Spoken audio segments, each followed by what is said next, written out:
వాయిదా తీసుకోవడానికి వచ్చావా? నువ్వు ప్రతి దానికి వాయిదా తీసుకుంటున్నావు, మళ్ళీ నా మీదే నిందేస్తా. ముందు వెళ్ళి డబ్బులు అరేంజ్ చేయాలి. అలాగే సార్, ఏర్పాటు చేస్తానులే. చెప్పండి సార్. ఏంటి సార్ ఎంతమంది లా కాలేజ్ స్టూడెంట్స్ వచ్చారు? విషయం ఏంటి? ఈ నందిని హత్య కేసు ఈ రోజు ప్రారంభిస్తాం కదా సార్. అందువల్ల చెన్నై లా కాలేజ్ నుంచి కుర్రోల్ని ట్రైనింగ్ కి పంపిస్తున్నారు సార్. ఈ కేసులో ఎవరు హాజరవుతున్నారో తెలుసా?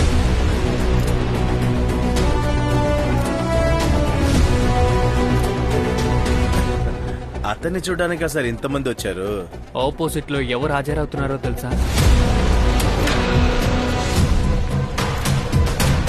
ఆదిరై అరుణాచలం. ఆదిరే మేడమా? ఆమె సుప్రీంకోర్టు లాయర్ కదా సార్? జీపీ సరే ఈ కేసు కోసం ఏదో స్పెషల్ గా పిలిచారంట. ఆమె కదా ఇంతవరకు ఒక్క కేసు కూడా ఓడిపోలేదు. ఏమయ్యా ఇంత చెప్తున్నావు, ఈ కేసుకి జడ్జిమెంట్ ఇవ్వబోయే జడ్జి గురించి ఏది చెప్పలేదే? జడ్జి గురించి ఎవరైనా? Sir good morning sir. Sorry sir, sorry sir. చెప్పు నా గురించి మంచి విధంగా చెప్పు. సారే ఒక సంవత్సరంలోనే ఎక్కువ తీర్పిచ్చిన జడ్జి తెలుసా? అది ఎంపీ కేసు, చాలా ఫెమిలియర్ కదా, దాని గురించి చెప్పు. ఏ ఎంపీ కేసు? అందరూ బెదిరించినా కూడా భయపడకుండా ధైర్యంగా తీర్పిచ్చారు. ఆ గ్రానైట్ కేసు ఉంది కదా, అది కూడా చాలా ఫేమస్ కదా. గ్రానైట్ కేసులో కూడా మనకి టైం అవుతుందండి. అలాగే అవునండి, టైం ఎంతో చూడండి. సరే నువ్వు చెప్తూ ఉండు, నేను తర్వాత. Okay okay sir.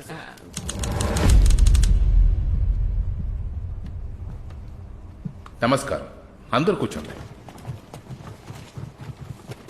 మామూలుగా కోర్టు తీర్పు తర్వాతే ఏ విధమైన కేసు అయినా పేపర్లో న్యూస్ గా వస్తుంది. కానీ ఇవాళ ప్రారంభించబోయే ఈ కేసు ఆల్రెడీ పేపర్లో న్యూస్ లో చాలా ఫెమిలియర్ అయిపోయింది. అందువల్ల వీలైనంత వరకు దెబ్బలాటగా కాకుండా ఆర్గ్యుమెంట్ చేయాలి. ఓకే, మీరు ప్రారంభించండి. యువర్ ఆనర్, జీపీ కాలేజ్ లో బీఎస్సీ ఫైనల్ ఇయర్ చదివే నందిని అనే 19 ఏళ్ల అమ్మాయి కరంగల్ పాలెం నది పక్కన ఉన్న బ్రిడ్జ్ నుంచి సూసైడ్ చేసుకుంది. ఈ సంభవం జరగడానికి 2 రోజులకు ముందు బస్ స్టాప్ లో 4 అబ్బాయిలు ఆ అమ్మాయికి లైంగికంగా వేధించారు. అది వీడియోగా తీసి ఇంటర్నెట్ లో లీక్ చేశారు. ఆ విషయాన్ని మనసులో పెట్టుకుని ఆ అమ్మాయి సూసైడ్ చేసుకుంది. ఏ గౌరవప్రదమైన అమ్మాయి కూడా తను ఇలాగే చేస్తుంది. కానీ ఇప్పుడు సడన్ గా ఇది ఆత్మహత్య కాదు, హత్య అని ఏ విధమైన ఆధారం లేకుండా ఈ సొసైటీలో మర్యాద పూర్వకంగా పెద్ద మనిషిగా జీవిస్తున్న జీపీ సార్ ని అవమానపరచాలనే ఒకే కోరికతో ఆయన మీద కేసు వేశారు. ఏ విధమైన ఆధారం లేకుండా ఈ కేసుని వేసిన వల్ల ఈ కేసుని డిస్మిస్ చేయాలని మిమ్మల్ని కోరుకుంటున్నాను యువర్ ఆనర్. ఓకే, వాళ్ళ తరపు కూడా కొంచెం విందాం. మిస్టర్ మాణిక్యవేల్, మీరు ఎలా దీన్ని హత్య అని చెప్తున్నారు? యువర్ ఆనర్, సంఘటన జరిగిన రోజు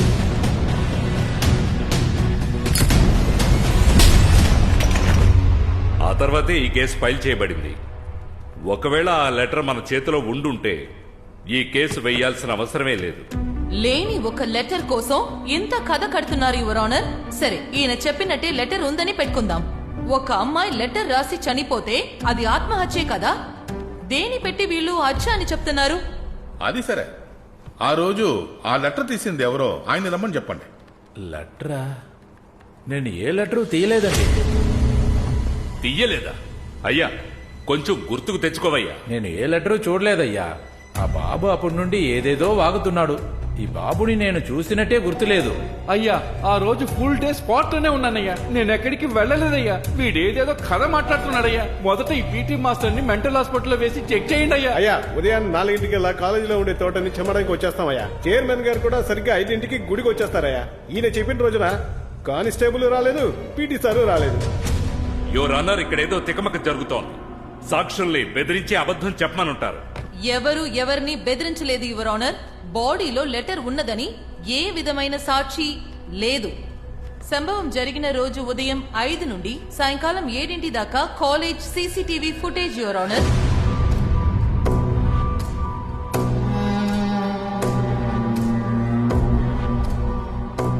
ఈ ఫుటేజ్ లో కానిస్టేబుల్ రాలేదు, ఏ కనగవేల్ కూడా రాలేదు. యువర్ ఆనర్, రిపోర్ట్ లో క్లియర్ గా ఒక ఇనుపు రాడుతో తల మీద కొట్టి చంపారు. చంపి బ్రిడ్జి మీద నుంచి కిందికి తోసేశారు. ఈ రిపోర్ట్ డిఫెన్స్ లాయర్ దగ్గర ఉండి కూడా ఎందుకు ఇలా మాట్లాడుతున్నారో తెలియడం లేదు. యువర్ ఆనర్, మేము బాడీని రీ ఎగ్జామిన్ చేయడానికి కొంచెం పర్మిషన్ ఇవ్వండి యువర్ ఆనర్. బాడీని ఇన్ని రోజులు ఎందుకు ఉంచుకుంటారు? పోస్ట్ మార్టం పూర్తయ్యాక కన్నవాళ్ళకి అప్పగించేశారు. ఇదే వీళ్ళ ప్లాన్ యువర్ ఆనర్. ఒక సాధారణమైన సూసైడ్ ని ఫేక్ గా ఒక పోస్ట్ మార్టం రిపోర్ట్ రెడీ చేసి హత్య అని చెప్పి ఎక్కడ మేము ఆ బాడీని రీ ఎగ్జామిన్ చేసి సూసైడ్ అని ప్రూవ్ చేస్తామో భయపడి ఆ బాడీని అవసరంగా కాల్ చేశారు యువర్ ఆనర్. ఎందుకు అంత తొందరగా బాడీని ఇచ్చేశారు? అయ్యగారు పేరెంట్స్ సైడ్ చాలా ప్రెషర్ చేస్తారయ్యా.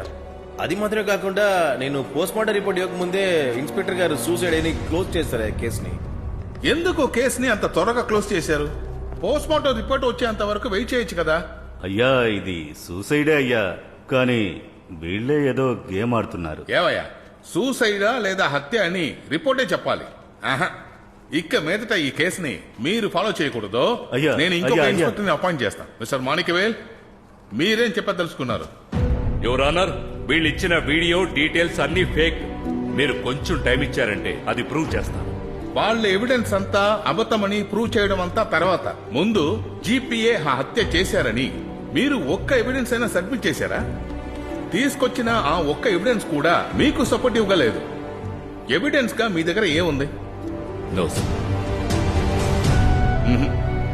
మీరు ఎవిడెన్స్ గా ఏది సబ్మిట్ చేయలేదంటే 2 రోజుల్లో తీర్పు వచ్చేస్తుంది. అంతే చెప్పగలను మాణిక్యవేల్. రేపు కలుద్దాం.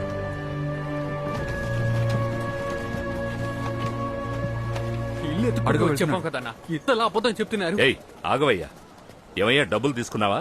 ఏంటన్నా భార్యని కిడ్నాప్ చేశారా కూతుర్ని కిడ్నాప్? స్కూల్ కి వెళ్ళను నాన్న. ఎందుకమ్మా?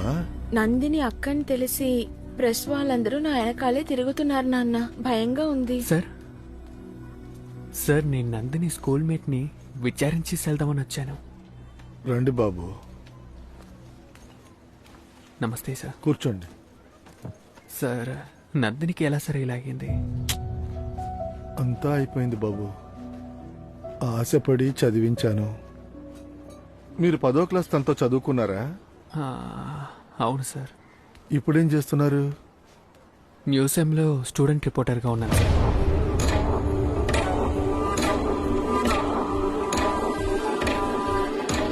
సార్ ఎగ్జాక్ట్గా నందిని ఎలా చనిపోయారు సార్? జీపీ సార్కి నందినికి ఏం గొడవ సార్? ముందు ఇది సూసైడా లేదా హత్య? Your honour, if you remember, Hollywood లో హాలో మ్యాన్ అని ఒక మూవీ వచ్చింది. అందులో విలన్ కి ఒక స్పెషల్ పవర్ ఉంటుంది. అతను అనుకుంటే ఎవరి కంట్లో పడకుండా మాయమైపోగలడు. మీకు అర్థమయ్యేలా చెప్పాలంటే విఠలాచార్య సినిమాలో హీరోలాగా. మిస్టర్ మాణిక్యవేల్, నేను కూడా హాలీవుడ్ మూవీస్ అంతా చూస్తాను.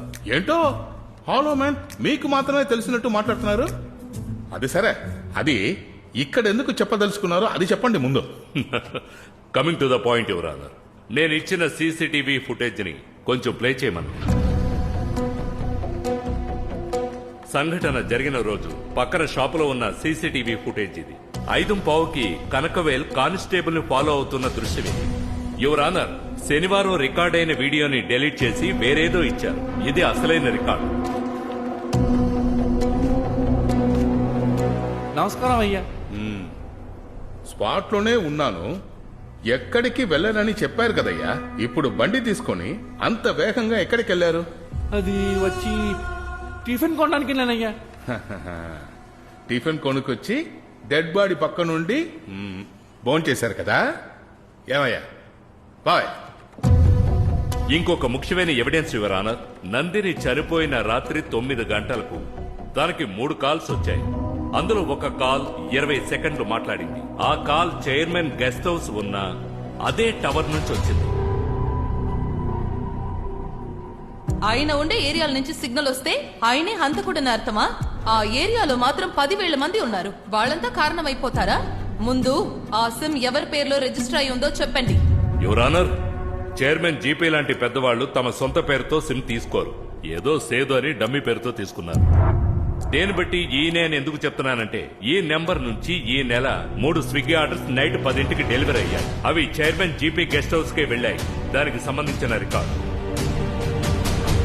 మాకు కొంచెం టైం కావాలి యువర్ ఆనర్. వాళ్ళకి ఎప్పుడైనా సరైన పాయింట్ దొరికేటప్పుడు మీకు టైం కావాల్సి వస్తుంది. తీసుకోండి, రేపు కలుద్దాం.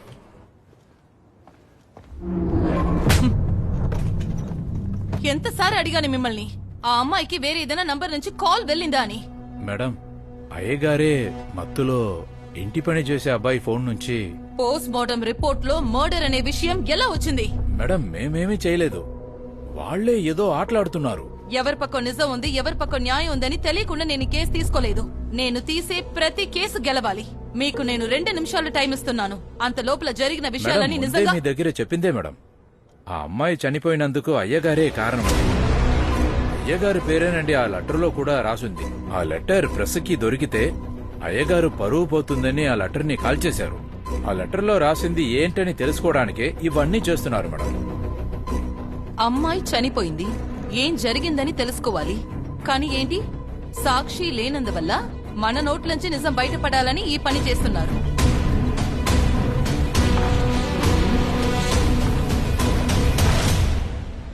ఆ పనబ్బాయిని రమ్మని చెప్పండి.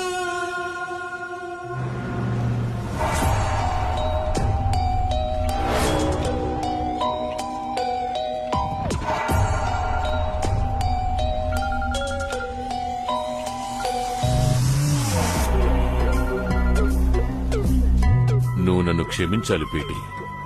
ఈ ముసలోని కొట్టేవన్న కోపంతో నిన్ను చంపడానికి మనుషుల్ని పంపి నీ మొహం చూడడానికి నాకు సిగ్గేస్తుంది. ఆ తర్వాత ఆలోచించాకే నాకు అర్థమైంది, నిన్ను నీ కుటుంబాన్ని లేపేయడం అంత పెద్ద విషయమా కాదే. నీ బాబు వేసుకునే ఇన్సులిన్ లో 2 చుక్కలు సైనైడ్ కలిపితే చాలు. గుళ్ళో మీ అమ్మ తీసుకునే ప్రసాదంలో, నీ చెల్లెలు తాగే వాటర్ బాటిల్లో, అంతెందుకు నువ్వు ఊదే విసులతో కూడా నిన్ను చంపగలవు.